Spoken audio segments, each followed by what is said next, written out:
आज माँकर शेष पाली चैत्र मासर जय माँ मंगला आम आज जाइलु गाँव में पंथई माँ पाखे पूजा करके आसिली साड़ू पूजा करके आसला घरे आसी आमर तारिणी पूजा हुए लास्ट पाली दिन तारिणी व्रत पूजा हुए खीरिसा और चाउल नड़िया बटा है कि खीरिसा हुए आउ पिठा हुए धला मंडा हुए से पूजा हेले से व्रत को पिला माने बांधती हाथ में जय माँ मंगला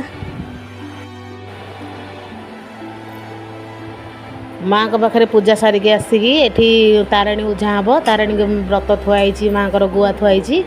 ये धला मंडा और खीरिसा हुए नड़िया चाउल बटाई पूजा कर सारा पिला हाथ में से सूता को व्रत को लेकिन बांधिली तापर नहीं बाहर नहीं देली अग्नि रे देकी बाहर नहीं देली बाहर दे सारापर आसी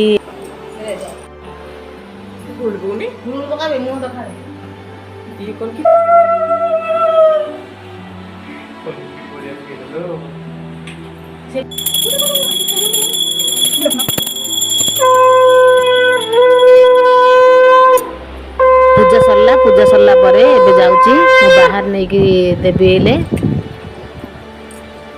बाहर दे सरला वीडियो टी भल लगे लाइक शेयर और सब्सक्राइब करेंगे जय माँ मंगला रहउची नमस्कार।